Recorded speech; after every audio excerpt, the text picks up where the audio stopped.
In my opinion, the wrong way to go about it is to have this magical thinking and to think that, much like me, my customers will want certain things. And if your customers are not you, if they're not developers, if you're selling to school teachers or to realtors or to construction firms, they're very unlikely to be like you. So know that going in. And this is where talking to your customers and learning how they think and how they buy is critical to your success.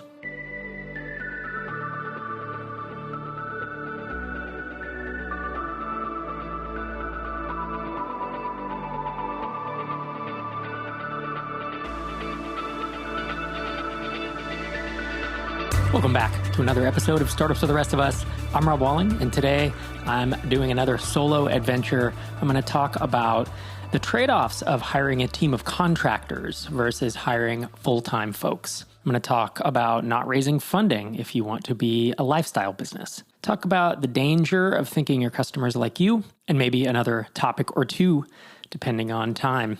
Before we dive into that, MicroConf Mastermind matches are happening again. We do them 2 to 3 times per year.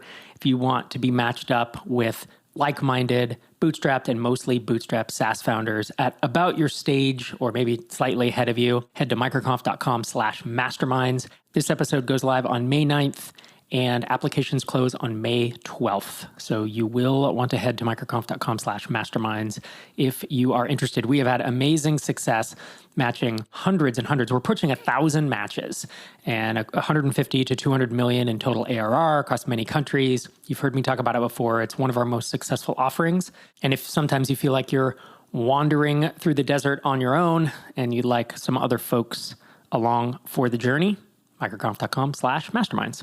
So I want to start with the topic of this idea of hiring a bunch of contractors. And instead of having full-time employees, because you know the quote-unquote headache of having full-time team members, and contractors are plug and play, right? It's simpler, it's easier. I have seen maybe a handful of folks actually make this work in a sustainable way. And it's when the founders themselves are extremely talented in the things they need to get done. And the founders are willing to either pay for really expensive contractors, or the founders are great at being project managers and they're fine with being that bottleneck. Because that's what happens when you hire 5 or 10 contractors who are essentially, I call them black box contractors, where in essence, you want to think of them almost as a black box, a deliverable, right? Here's a summary of an article. Please create an SEO article and publish it based on this topic. Or the task of set up Facebook pay-per-click ads or set up Google AdWords, and we want trials and customers on the other side of it,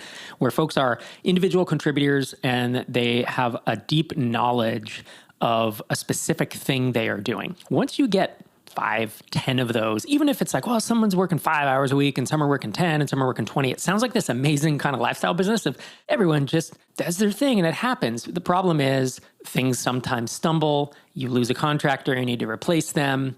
You have a lot of project management and approvals and reviews to be done in a way that if you hired full-time people who took ownership of those areas, you can delegate a lot more and you can trust them to get things done without you needing to weigh in on every decision. It comes back to what I've talked about a lot, task level versus project level versus owner level thinking. And when you hire a bunch of contractors, you typically get a bunch of task-level thinkers. And that's not bad as long as you have a project and or an owner-level thinker at the top able to manage that. And if that's you, just know what you're getting into.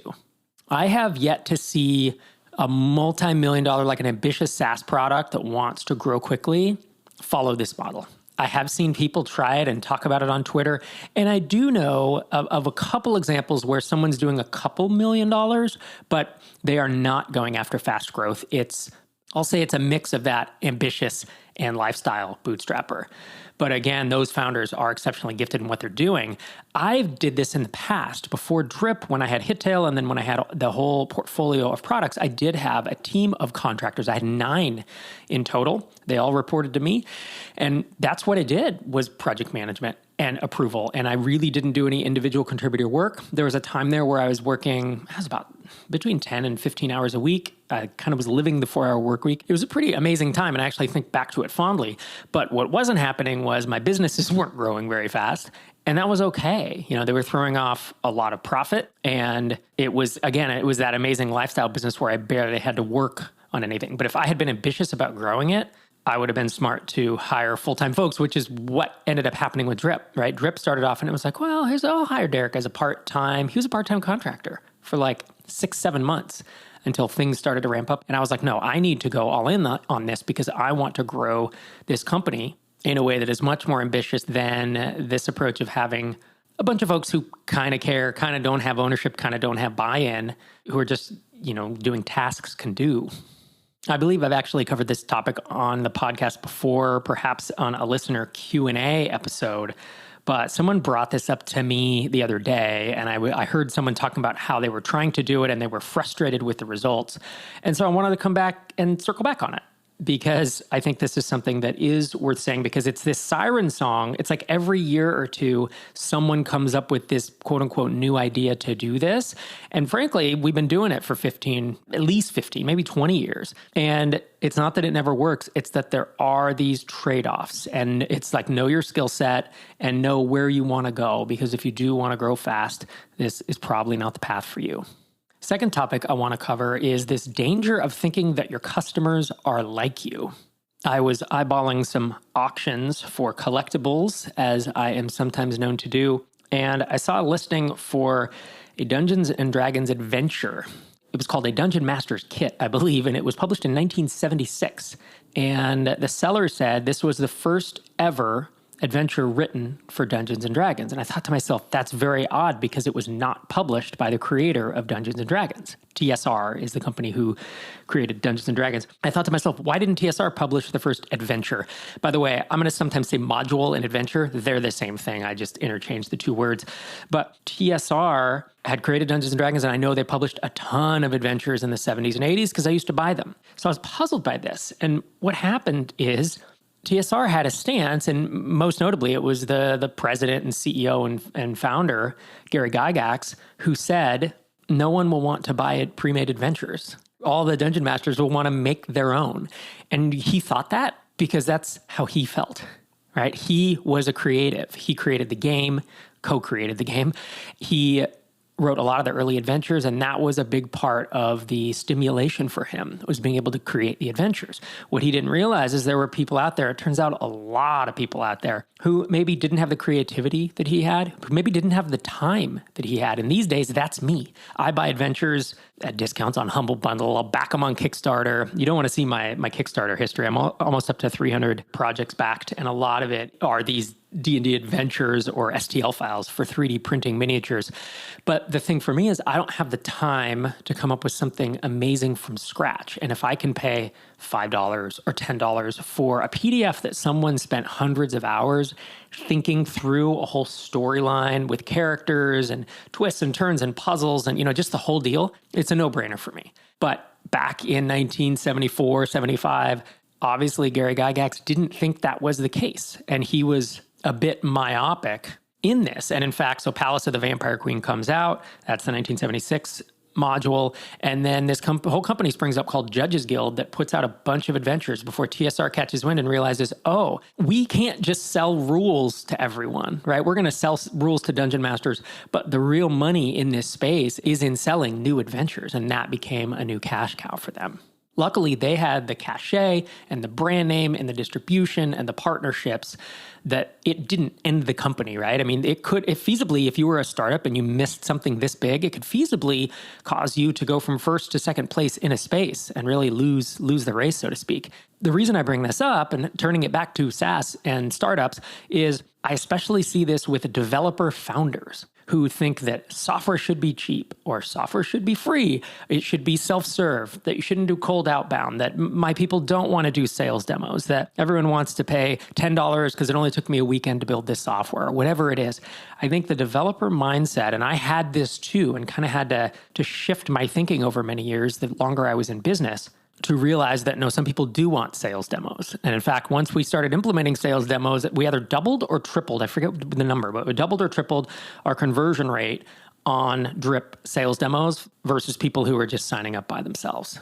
And one of the biggest realizations for me in my entire entrepreneurial career was realizing that great products do not market themselves, and that marketing is important, and that as a developer, we don't want to have to market because Basecamp didn't market. And, I heard about this $1 million homepage that didn't market. It just came out and it went viral. It's this myth. It's this dream. We just want to build Flappy Bird and have it go viral. And realistically, I'll say it never happens. Obviously, it happens. 1 in 500, 1 in 1,000, 1 in 10. There's some number. It's just so unlikely to be you. Do you have time in your life to put out 500 apps hoping that one of them goes viral? So that's what I want to call out today is if you're a developer and you feel like you don't want to market, you don't want to have to market, you don't want to bother people with cold outbound outreach, everything should be self-serve, you shouldn't do a demo, it's kind of these tropes. I would encourage you, I'm not saying you have to do all those things. If you really are against, let's say, cold outreach and you don't want to do any of it, then just pick an idea where that doesn't need to be the marketing channel, right? Pick an idea where there is a lot of inbound and then learn SEO and learn content marketing. There are ways around this, but in my opinion, the wrong way to go about it is to have this magical thinking and to think that, much like me, my customers will want certain things. And if your customers are not you, if they're not developers, if you're selling to school teachers or to realtors or to construction firms, they're very unlikely to be like you. So know that going in. And this is where talking to your customers and learning how they think and how they buy is critical to your success. My next topic is going to seem random because it kind of is, but I was thinking the other day, this is how I think about buying souvenirs when I'm traveling. And I promise that the fourth topic I covered today will be related to startups. But I realized years ago that as a kid, I would go somewhere to Santa Cruz or whatever, to the boardwalk, and I would buy something that I would take home and sit on a shelf, a little trinket, a tchotchke, if you will. And I realized pretty soon I had a bunch of clutter. And that didn't make me happy. It just made dust everywhere, and it meant I had to maintain things. And, the more things you own, the more your things own you, right? I'm sure someone much smarter than me said that before now. But I have a loose rule now. I hold to it pretty tight. Every once in a while, I will break this rule. But if I'm going to go someplace and buy a souvenir to remind me of that trip, I want to either be able to consume it or wear it. And so consuming is buying chocolate.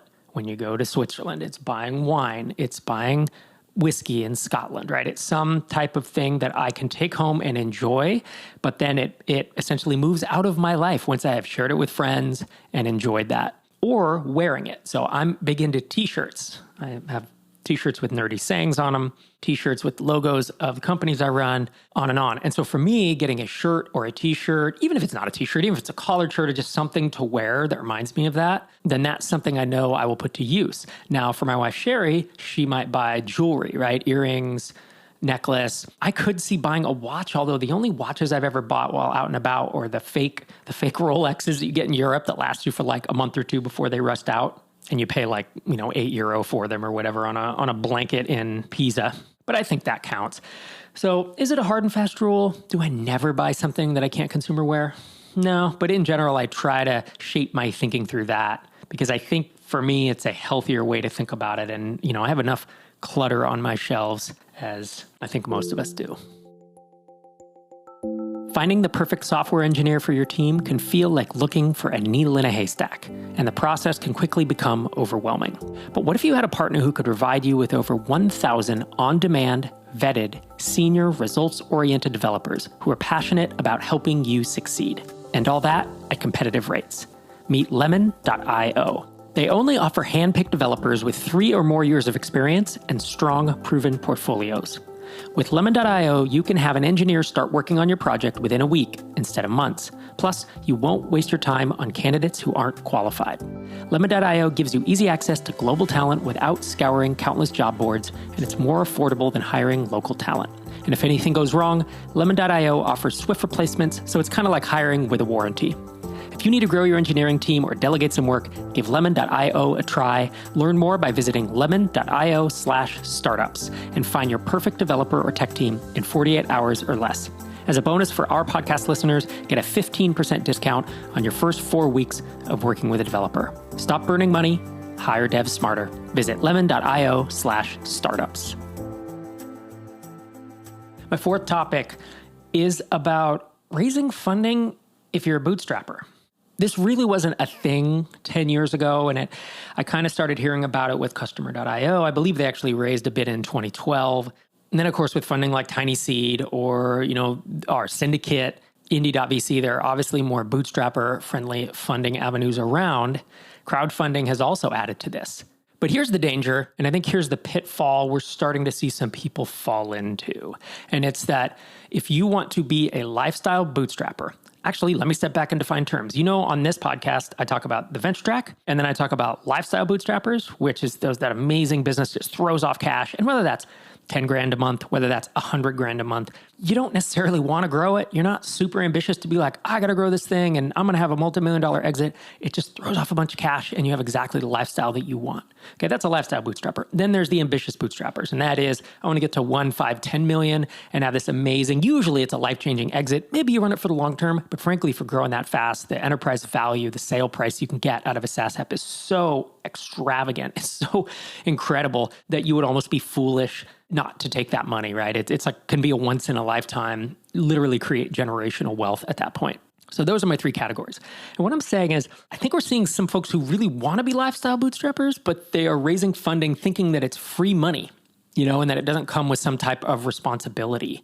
And some of the mistakes I see, and there are several folks who I'm either affiliated with or I just see it online, but they still want to take a couple months of vacation a year and take funding and are frustrated when they're in a competitive space because they took funding to go into a competitive space and they're not making progress. And so it's like, look, I get it. I like taking a couple months of vacation each year, but then I'm not going to delude myself into thinking that things are going to keep moving as fast as if I was involved, right? If you want to be ambitious and move quickly, then in the short term, I believe that you do have to make some sacrifices.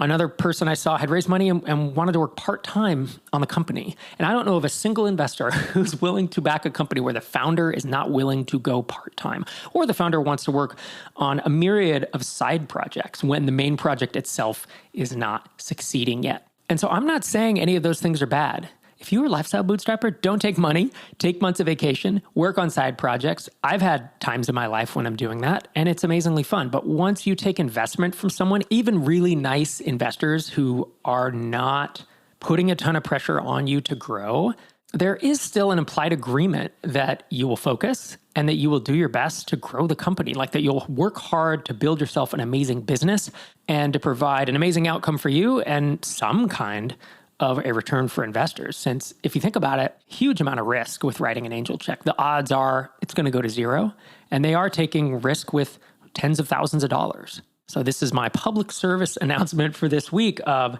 the idea of raising funding has become more palatable and certainly more favorable to bootstrappers. And I obviously, as I run an accelerator and venture fund myself, I think this space needs it. And I think there is a subset of bootstrappers that can and should raise money. But before you dive into that end of the swimming pool, so to speak, I would ask myself, what are my goals with this? And am I willing to go all in on this project and give it a few years to see if I can really grow this? Because to me, that's the implied contract that you're going to want to have with your investors. My next topic is this great quote from the Comic Lab podcast. And I feel like I need to thank Dave and Brad. They're the hosts of Comic Lab because Dave Kellett has just dropped some amazing quotes that have got me thinking so much about their applicability to startups.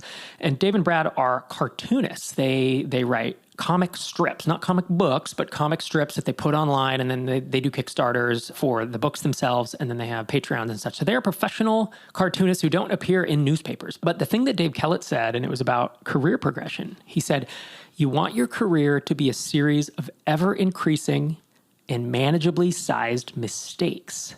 And I love the careful wording here. You can tell it's someone who writes a lot, right? He writes punchlines because he writes things that are funny. And so ever increasing and manageably sized mistakes.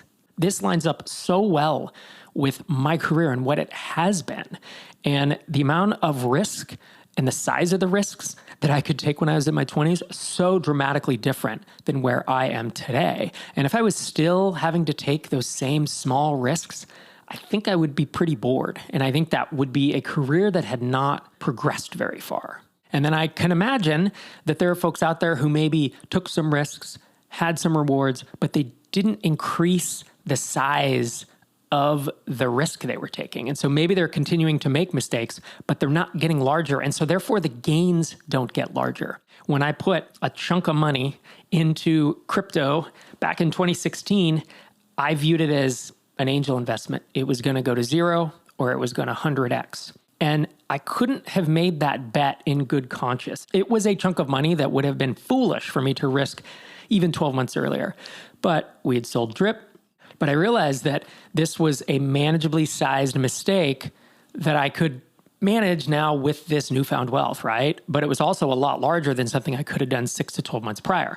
That bet wound up paying off in a way, obviously, because crypto went up. Even in the crypto winter and crypto's down right now, it doesn't matter because I just made the bet really early on and put in more money than would have made sense before that. Now, have I made some bets that have not panned out? Of course. And those bets were always manageably sized, right? That's the genius of this quote, is that if you're just starting out today, then make some bets and realize that the 6 months of nights and weekends you spend building your first product is a manageably sized mistake. The first 2 or 3 products I launched were 3 months or 6 months of nights and weekends hacking on it. And that was the risk. And they all failed, right? And then acquiring .NET Invoice, spending that $11,000 scared the crap out of me. And that was a bigger risk than I had taken prior, but it was manageably sized because if it had gone to zero, I'd have been okay. And in fact, I bought it, didn't have the revenue I thought, my back was to the wall, and I just ground it out and figured it out, right? And then Hittail was a $30,000 bet. And there were a bunch of bets in between those two. But I love this quote, and I'm going to say it again. You want your career to be a series of ever-increasing and manageably sized mistakes. And I like it because I think it's a reminder to each of us, no matter if you're just starting out, if you're mid-career, if you're later in your career and you've had some amazing successes, not to sit on your laurels and to continue increasing the size of the risk you're taking while keeping them manageable based on where your life is at that point. Okay, last topic for the day. This is to know what you're bad at. I see founders with this. I also used to have an assistant who had this blind spot. And what's a trip is I know a lot of things that I'm bad at. And so therefore I either ask for help or I delegate them. Or I spend extra time and attention on the things that I'm bad at. So if you're bad with numbers and you can't get someone to spot check your Excel spreadsheet or your math on something important, then you double check it, triple check it multiple days. And frankly, you find someone to spot check it for you. The problem with not knowing what you're bad at is it becomes this blind spot that almost can look like self-sabotage, but you're not doing it on purpose. I've known founders who just cannot get out of their own way. And a huge part of that is they don't know what they're bad at. They don't understand that they have this limiting belief, whether it's like they're not super creative, so they shouldn't try to be super creative in their startup, or whether they're just too much in the weeds of development, so they really need to find a co-founder, or they need to go into a space where the marketing is just all left brain, SEO, pay-per-click ads. Or it's someone who doesn't realize that kind of their fixed mindset isn't going to allow them to maybe achieve the goals that they want. Or it's like the assistant I used to have who was just not good at booking travel, but he thought he was. And so there were just mistake after mistake, whether it was, I'm flying from here to there, and he would book the ticket the opposite way by accident, or book the wrong date, or book 9 p.m. instead of 9 a.m., or not put it on the right card so I got miles. It was just always, travel was such a hassle. And it's like, realize that you're not good at this. You screw this up all the time. He was a great assistant across all the other domains that you could ask someone to be an assistant for. But this one thing, they just weren't good at. And so eventually I had to start delegating to someone else or doing it myself. But I often say, know thyself as a founder, right? Knowing thyself is such a big part of the game because managing your own psychology is the majority of being a founder, I believe. And you can't manage your own psychology if you don't understand yourself. And I think this is one component of that is there are some things that you're probably really good at. Double down on those. Know the things you're bad at. You can improve them. You can try to improve them. I tend to lean more into strengths myself. But in the meantime, if you know what you're bad at, then you know when to ask for help, and you know when to delegate if you can, and you know when to spend that extra time and attention when you have to tackle that task. That's it for this week. Hope you enjoyed this solo adventure. This is Rob Walling signing off from episode 660.